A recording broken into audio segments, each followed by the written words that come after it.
এইভাবে ভগবানকে দর্শন করবার জন্য বহু লোক আসছে। তো তার মধ্যে একটা লোক ছিল, তার নাম হচ্ছে দাসিয়া বাউরি। ও খুব প্রসিদ্ধ, উড়িষ্যাতে দাসিয়া বাউরি নাম ঘরে ঘরে মানুষ জানে।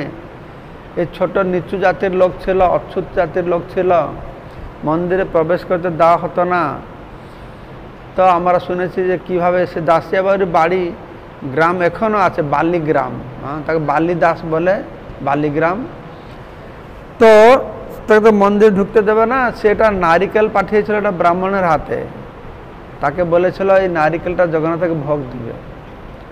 তো ব্রাহ্মণ মনে করছে যেরকম ব্রাহ্মণরা ভোগ লাগে ভোগ দিয়ে দেবে।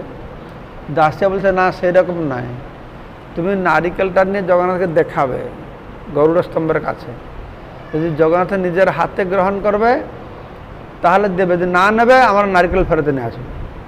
তো ব্রাহ্মণ চিন্তা করছে জগন্নাথ হাতে, তাতে হাতে নেবে কি, যাই হোক নিয়ে গেছে।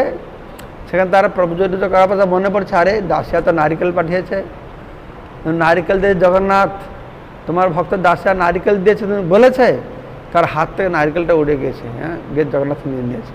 তো এইভাবে তার ভক্তি ছিল। তো দাসিয়া বাউরি নিয়ে আরও বিভিন্ন লীলা তার সম্পর্কে বর্ণনা করা হয়েছে। তো একদিন এই দাসিয়া বাউরি, ও তো মানে মন্দির প্রবেশ করতে পারবে না, জগন্নাথকে দর্শন করতে এসেছে, রথযাত্রা দেখতে এসেছে। আমি চিন্তা করে দেখছি যে আমরা রথযাত্রা দেখতে যাই, কিন্তু আমরা কি দেখতে যাই? আমরা জগন্নাথকে দেখতে যাই না রথ দেখতে যাই না যাত্রা দেখতে যাই? আমাদের লক্ষ্যটা কত ভিড়, কত কি, এর উপরে বেশি লক্ষ্য থাকে। কিন্তু যে দাসিয়া বাউরি এসেছে, সে ভিড় ভাটা যাত্রা দেখতে আসে না, রথ দেখতে আসে না, সে আসছে কাকে দেখতে? না জগন্নাথকে দেখতে। এটা শিখতে হবে আমাদের। আমরা যে লক্ষ লক্ষ মানুষ আজকে রথযাত্রা দেখতে যায়, কিন্তু এই যাত্রা, এই রথের কেন্দ্রবিন্দুকে হচ্ছে জগন্নাথ। তো এই জগন্নাথকে দর্শন করতে গিয়ে ও জগন্নাথকে দর্শন করছে না, কাকে দেখছে? না জগন্নাথের শ্রী মুখমণ্ডলকে দর্শন করছে। তো জগন্নাথ শ্রী মুখমণ্ডলের মধ্যে সব থেকে আকর্ষণীয়টা কি? না তার চক্ষু যুগল, তার নয়ন যুগল। তার নয়ন যুগলটি কীরকম? জগন্নাথের নয়ন তো তার পলক নেই, গোল গোল চোখ আছে, লাল গোল দেখবে, সাদা গোল দেখবে, তার মাঝে একটা কালো দাগ আছে। তো এই দাসিয়া বাউরি কী করেছে? কিন্তু মন প্রাণ দিয়ে একাগ্রচিতে তাকে এই চোখটা ভালো লেগে গেছে। অবশ্যই ভালো লাগবে, ভগবান তো এই চোখ দিয়ে নির্নিমেষে নয়নে তার করুণা বর্ষণ করছেন, কৃপা কটাক্ষপাত করছেন ভক্তের উপরে। তো সেটা দর্শন করে তার খুব সুন্দর লেগেছে। আর অত সুন্দর লেগে গেছে সারাদিন সে চক্ষু যুগলকে দর্শন করছে, সেখানে নাচছে গাইছে, সে দেখে দেখে দেখে দেখে সে মাথার ভিতর বসে গেছে। এই লাল, তার মাঝে সাদা, তার মাঝে কালো। তো এই চিন্তা করতে করতে সে বাড়ি ফিরেছে। তার স্ত্রী তার জন্য খাবার নিয়ে এসছে। কিসেতে নিয়ে এসছে? নিচু জাতির লোক তো টাকা পয়সা নেই, গরিব লোক, তা মাটির থালা নিয়ে এসেছে।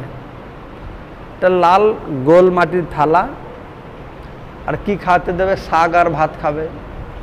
তো গোল মাটির থালা, লাল মাটির থালার মাঝে সাদা ভাত রেখেছে, তার উপরে কালো শাক রেখেছে, ঠিক আছে।